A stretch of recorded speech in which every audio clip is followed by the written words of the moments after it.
Hello, hello, Trike Patrol fans. Once again, we are back. Thank you for tuning into the official Trike Patrol podcast, and it's your host, Mr. C. So hope everyone is having a great week. Hope everyone is enjoying the cooler weather from all across the United States. That being said, things are still heating up here at the Trike Patrol podcast and at all of our sites. For this week's interview, we have the beautiful Julia Robbie. Now, a little bit about Julia Robbie. She's your blonde stepmom kind of MILF.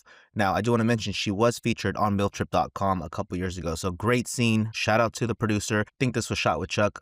Just an amazing scene, guys. So please check out her scene. I really love her content.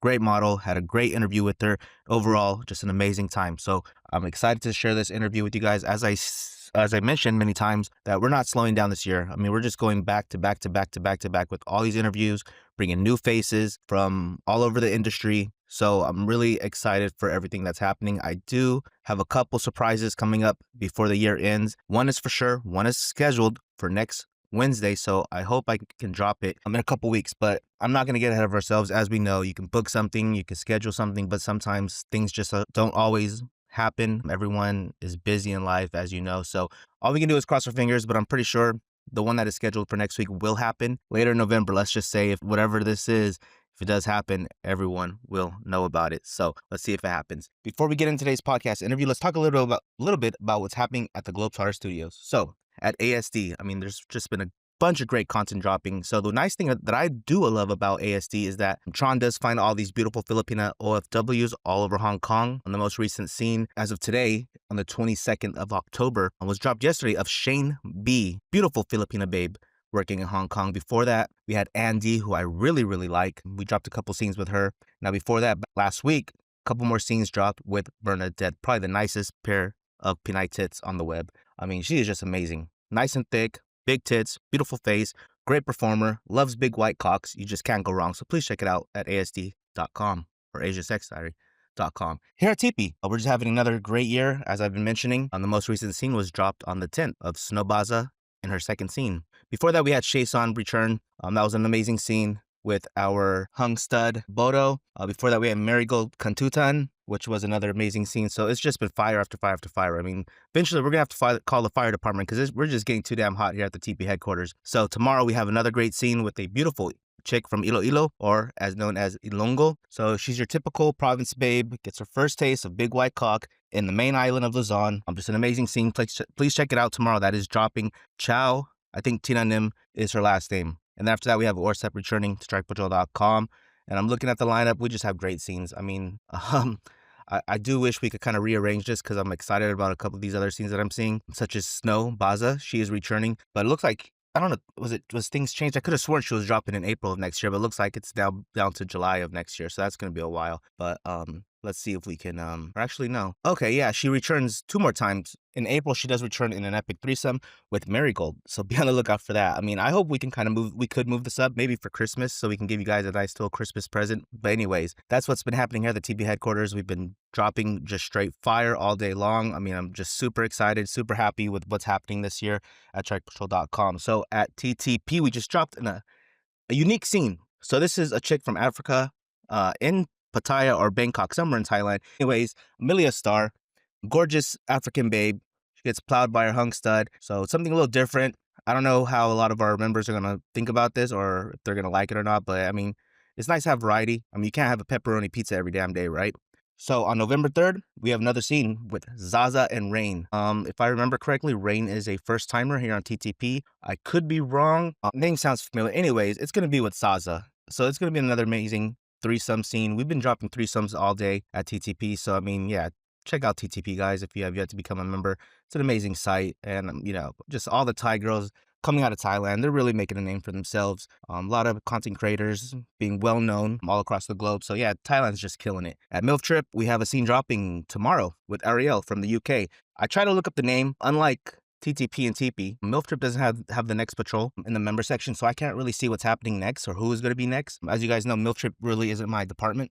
I'm more on the TP side of things. But anyways, I try to look up Ariel from MILF Trip's X account because sometimes these models will shoot for us and then they'll follow us. But I couldn't really find. I found a couple chicks with the name Ariel. I really can't tell you if these are it. If one of these are the chicks or the chick that's going to be dropping tomorrow. But anyways, be on the lookout because I mean we're just dropping fire all day long at MILFtrip.com, bringing you the biggest MILF names in the industry and from around the globe.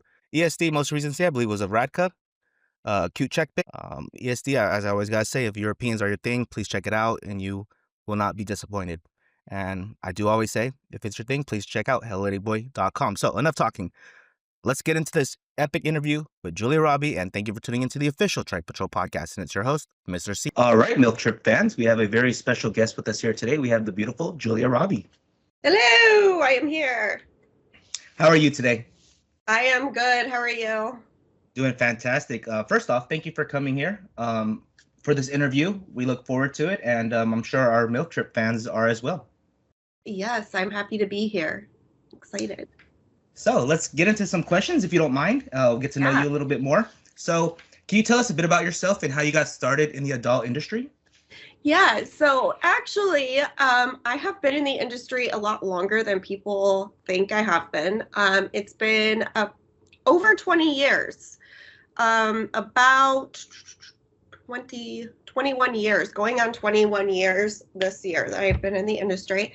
I got started when I was in college and I was about to transfer to a university, and I needed money for college. And I ended up getting a job as a dancer at a local club that is still there just outside of Detroit, Michigan.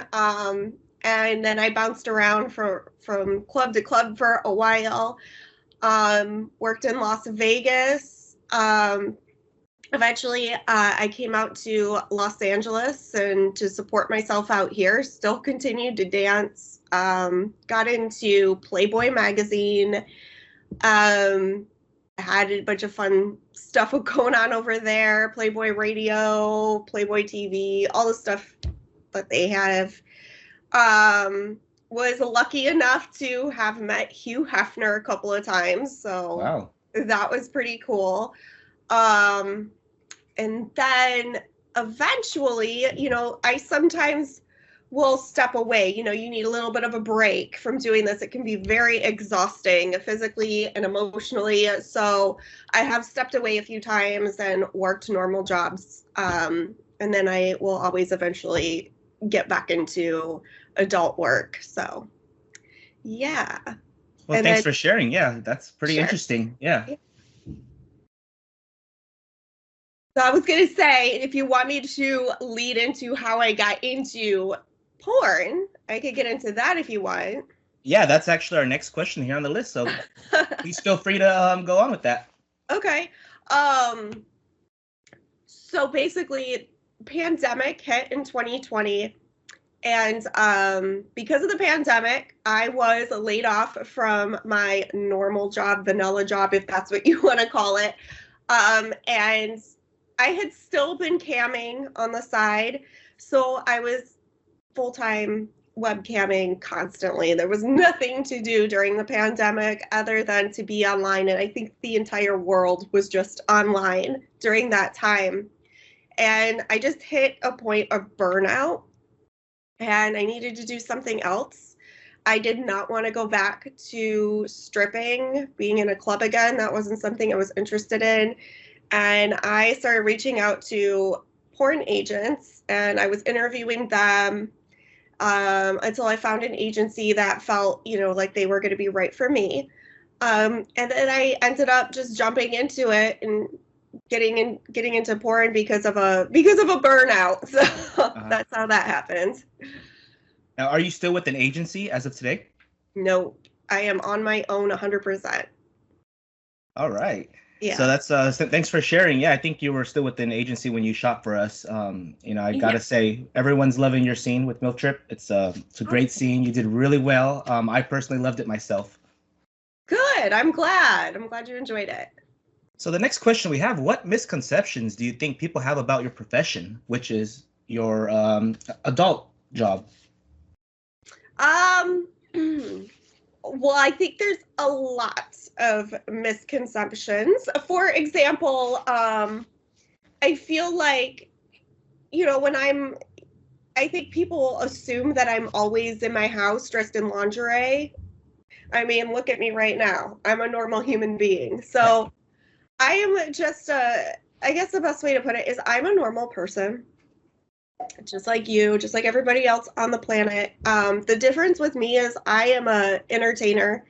I always have been, even before I got into adult entertainment. I'm a theater person, trained actress, all that stuff. So what I do is I entertain, and this is what my audience is now. It's adult entertainment, so entertaining for horny guys or women. That's what I do. That's my specialty, but it doesn't make me any different of a person. Um, I'm not having sex all the time. So a lot of people think that. Yeah, I guess that's the best way to answer it. I agree. Excuse me. Yeah, you're right. It's a job. We're just like everyone else. The job is a little different from your typical 9 to 5, but at the end of the day, it's still a job, right? Exactly. Yes. So, how do you navigate the balance between personal empowerment and societal judgments in this line of work? So it could be really hard. So I'm just trying to think about, can you say that question for me one more time? Societal judgments. So the way people judge me based off of, can you say that question one more time for me? Yeah. How do you navigate the balance between personal empowerment and societal judgments in this line of work? I'm guessing this would probably be more like on social media. How do we promote ourselves on all these platforms where we're going to be judged right off the back? We're going to have a lot of folks following us and engaging, but at the same time, somebody's going to be reporting us, right? Just because they don't agree on what we do. You know what? I've lost several accounts on social media. And that kind of brings me back to, I recently had an issue at a bank because of what I do. So we're constantly being discriminated against because of our jobs. And, that is just a really frustrating thing. I know that the Free Speech Coalition is, looking into starting a credit union for the adult entertainment industry, which I think is amazing. Because we have to have a bank. You can't just not have a bank account. And to be kicked off of social media pages where I don't even have a link on it. There's no links. I'm not cross-promoting. I'm just on there. And then somebody says, oh, she's on Pornhub or she's someplace. And all of a sudden my account, I just try to go into my account and it's gone. So it is a very frustrating thing. And you get a lot of people who will, they use it against you. Yeah. Like, oh, you're less of a person. You're not a person. You're just a sex worker. So it's unfortunate. Yeah, I know personally the challenges when we're trying to promote our brand on social media. There's certain ways, I've learned to do it, but at this end of the day, you're going to get reports all the time. So you just got to be extra safe, And I think we follow you on Instagram. Yeah. I think you're Julia Robbie comedy, something like that. Yeah, I do enjoy your content. It's first off, it's sexy, but it's also, you do a lot of comedy, right? Yes, that is my first dream in life, was to be a comedic actress. So I guess that's kind of how I turned out to be this way. And so with my adult work, I try to incorporate my comedic side into that. It works for some people, it doesn't work for others, but it makes it a lot more fun for me. Yeah, I see it a lot, either be Twitter or, or we call it now X or Instagram. I always do enjoy your content. I do like to like it, or I like to watch it. So it's some pretty cool stuff if you ask me. Thank you. So other than, the banking situation, which I've seen it happen, or just promoting on social media, are there any other challenges that you have faced as an adult performer, and how did you overcome them? I mean, I don't like to get too much into personal details, but I recently had an issue with a family member telling me that they basically that they believe that I am incapable of caring for a sick member of my family because I have an OnlyFans. So that's just one thing that came up for me. And yeah, dating is another thing. Like you can date somebody and then all of a sudden out of nowhere they can't handle it.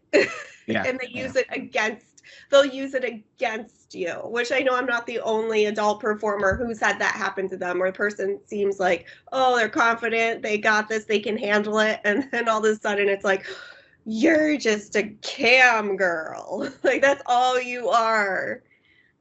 So yeah. Well, thanks for sharing that. Very interesting.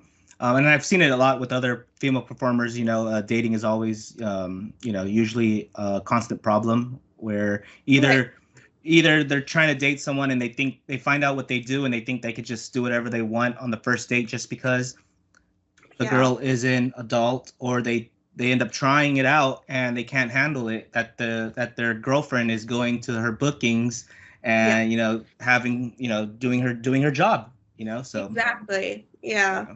It's frustrating. So you shared that you've been in the adult industry for about 20 years, right? Yes. Mm-hmm. So what have you seen that's changed in the adult industry over all these years, and what do you think the future holds? Well, I feel like it was easier when I first started.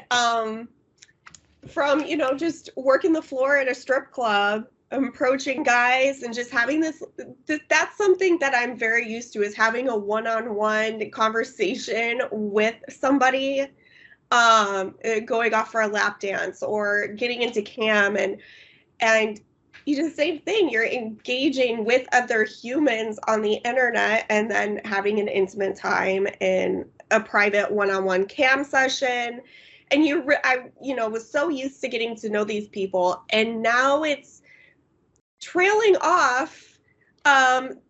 Grasping the idea of sexting has been so hard for me. It's not, now you don't have that connection anymore when you're sexting with somebody, and then it just took me a while. I'm still not completely used to sexting, but I'm trying to get there because it's more popular now than getting a cam session. Yeah. And the rise of all the fan platforms. Loyal Fans is my favorite one, and then you have OnlyFans or Fansly, all that stuff that's out there, and it's so different. I don't know who the majority of the people are. I wish that I did. And people are more afraid to reach out to me. They're afraid to talk to me. So it's been a huge change. And then you got the AI stuff, which is coming up. I know that a lot of people are, they fear AI, but I think it's going to make my life a lot easier. If I could just type in, and I actually did that when ChatGPT. What is it? ChatGPT. That's exactly where I got these questions for this interview. That's awesome. I did not. So yeah, I went on there and I was like, make me content. What should I film next? And all the responses for me were, that's sexual. We're not doing anything sexual. So I think eventually AI is going to advance to a place where, somebody out there, some tech savvy person has got to invent some AI for sex workers. And that's, that brings up a whole other thing of having availability 24/7, because I do feel people view me as a robot. And so they want me to be, I have had people get mad at me for not responding to their messages at 3:00 in the morning. So it's like, we do sleep. Yeah, exactly. So I'm thinking, maybe someday AI can fix that for me. Yeah. Yeah, that's pretty interesting that you brought up ChatGPT. It's like, to be honest, I use it a lot. Let's say we have a sale going on at, let's say, MILF Trip. and Oh, I'll type, can you put in make a Twitter post for MILF Trip that we're having a Valentine's Day sale or something. Sometimes they'll approve it, sometimes they won't. I all guess right. depends on how they're feeling, but it can help with, Instagram posts. That's what I personally use it for. So as Oh, of that's right now awesome. with Yeah. AI, I feel like it's very helpful as of Yeah. right now. Yeah. Right. That's awesome. So let's talk about some positive stuff. Can you share some positive experiences or moments that stand out in your career so far? Let's see. From my stripper days, when I knew I was when I was exiting, I was like, I am done stripping. I wanted to go out with a bang, and so I competed in a competition for Spearmint Rhino. I think it was called Rhino Girl of the Year, something like that. I failed miserably at that. My theme that I was going off of, yeah, it wasn't very good. I'll just say that. It wasn't very good. It got tweaked. I wanted to do a whole Route 66 theme for it. And it just wasn't working. And then it got switched to something very simple last minute. And yeah, I mean, at least I competed in the competition, did not place or anything, but that was, I guess, a good way to go out.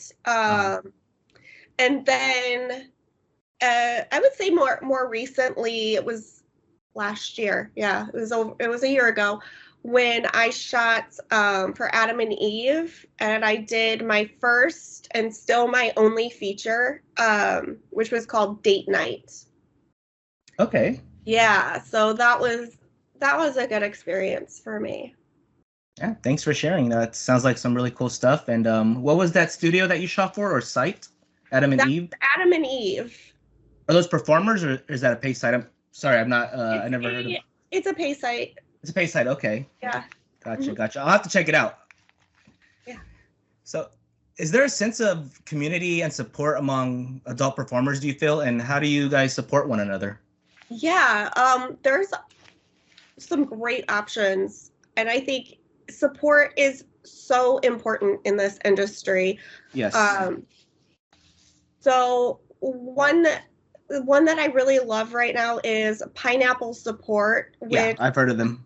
Yeah, they are really great and they're very responsive. So I would say if anybody listening to this, if they are looking for help, you don't know where to go to Pineapple Support because they have a ton of counselors. They'll set you up with somebody super fast, so you have somebody to talk to, and they also have a ton of different support groups, which is awesome. And then there's also some online communities. You kind of have to be in the loop and know who people are to get into these little Discord groups that people have. But I've also found those to be very, very helpful. Going online, like even voicing it helps me too, because I love to vent. If I'm frustrated about something, I gotta get it out. I gotta talk about it. So sometimes I'll go into a Discord group and I'll be like, why is it so dead online today? This is awful. And it's nice. You get some positive feedback and you get some people who will lift you up. I will say be careful with that too. And be careful with who you pick to be your friends, because sometimes those people will completely flip on you. So you just have to be really careful with who you trust. Yeah, like in any industry or any community, right? So, you just got to be careful with who you trust, Mm-hmm. Amen. So how does your work impact your personal life, and how do you navigate those boundaries? Oh my God. Well, I am in therapy. And that kind of helps keep me sane. It is so hard to say, okay, now I'm at work. Now I'm going to go out with my friends. And it's like, there has to be a cutoff. And it is so hard in this industry. And, as a performer, where I'm entertaining these men, women online, and then all of a sudden, for me, it's like around 6 o'clock where I'm done working for the day, and I have to figure out how to cut that off. How to like, I actually just started doing this new thing in the fetish world and dom and sub type kink play. You do aftercare. And I haven't done it for a couple of weeks, but I did find it to be very helpful. Was do aftercare on myself. So look in the mirror and give myself a great big hug and remind myself who I am, and then I'll go pet my cats. I've got 2 cats. And so I will pet my kitties, give them hugs, get love from them, and then light a candle and just end my day like that. And that has been very helpful for me. I should probably do that tonight, actually. That sounds good. Thanks for sharing that. There's also this thing that I have personally done. Every night, I write down 3 good things that happened in the day every night. And it kind of, it keeps you positive. You wake up. I feel like I wake up with a better attitude every morning since I've started doing that. So, thanks for sharing what you've been doing that you called aftercare. Aftercare. Yeah. Mm-hmm. Right. So I have another question for you. What would you like the audience to understand or empathize with regarding the experiences of adult performers?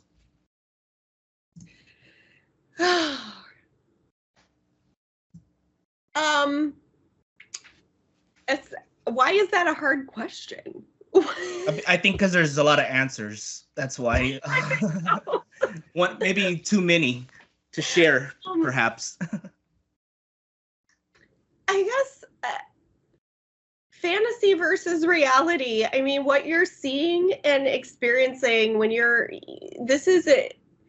I said this to somebody recently. I'm like, I'm here for entertainment purposes only. Like psychics say that, entertainment purposes only. And I think that's true for adult entertainment as well. Is it's entertainment, and I think a lot of people tend to get lost in what the fantasy is. So I just want people to know that I am not going to fuck your son. It's all a fantasy. I'm not going to take your husband away from you, okay? I'm just playing a character. We're just providing entertainment. That's all it is, right? It's all fun. The man gets hard. He jerks off. And it's done, right? And it's done. It's over. So don't worry. So that leads us to another pretty interesting question. How do you deal with potential stigma or judgments from your audience or just the general public? Just ignore it. That's how we kind of, we've been kind of doing it. Much. You just have to ignore it. And I mean, it's like I feel like that's something that just is inside me, and it is bottled up, and I don't know how to handle it. I don't know what to do about it. I mean, what do we do? I don't. It's hard to ignore. It really is. Is that I agree. Yeah. And it also makes me angry sometimes, and it's like I want to say something to this person, like the guy at the bank, the banker who was like, well, it was so crazy the way he said it to me. And maybe he recognized me or something, but he was like, we don't allow, how did he word it? Porn or adult work or something like that. We don't allow that industry to bank with us. And just the way he said it to me was he was making that assumption about me. So he must have seen me or something, or gotten the vibe off of me or something. I don't know. But I'm just like, oh, I am not. I am so offended. Yeah, well, it's like, the money we make here in this biz, it's clean money. It's not dirty money. It's hard work. We work hard for it. So maybe you left him unread. Maybe he tried to reach out to you in the past and you never responded to him. Maybe he was pissed off about that. Who knows? That could be it. Yeah. I blocked him. He pissed me off and I blocked him. There you go. So considering that you've been in this biz for so long, like you shared earlier, what advice would you give to someone considering a career in this business? Okay. I love this question. I'm so glad that you're asking me this because I have people ask me all the time, like, they want me to help them get into the industry. And I'm like, hold on. Why? You can't just say, I want to do it. You know, you think about why you want to do it. Think about your long-term goals. And actually, I really have it in my heart to advocate for women, but I should all people who are considering getting into the industry. I really think they need to know everything that's involved in the industry before they get in. It's not for everybody. I agree. Not. Yeah. And I have a really hard time when people approach me and want to know more about it, because usually they're coming to me and they want to hear all of the good things, all the positive things. And I really just want to tell them all of the negative things, because that's not something most people are going to tell them about. So do your homework. If you want to get involved in this, do your homework, get a therapist, because you are going to have a therapist for the rest of your life if you're going to do this. I agree. Well said. And, in my opinion, it shouldn't be about just the money. You got to really love what you're doing, have a passion for it, or else, you're not going to last long if you're doing it just for the money. Right. Yeah. Yes. So true. Mm-hmm. So where can our listeners find your content? And do you have any social media accounts that you wish to share? Yes. My X or Twitter, whatever it is people want to call it. I still call it Twitter, but same here, yeah. Yeah, it is at the Julia Robbie. My Instagram is at Julia Robbie Comedy. My TikTok, I don't have my phone. I have a ticky tacky. I like to call it my ticky tacky. I think it's at the Julia Robbie. I'm sure if they search Julia Robbie, they'll find you. Yeah, and on there, everybody loves my fart stuff on there. I do the fart fetish because I think it's hilarious. I love fart fetish. So who doesn't like farts? They're funny. They're cool. There's so much. It's fun. So I just like to let those farts out, and then I'll put them on TikTok. So there you go. Keep farting it out. We love it. Yeah. My website is juliarobbie.com. That'll link you right to all my links. And you'll see all the platforms that I'm on. Sounds good. Well, Julia, it's been my pleasure. We've had a great time here. Thank you again for coming on here, and hope to hear from you soon. Yes, thank you so much for having me. All right, take care, Julia. All right, I'll see you. Bye. Bye-bye.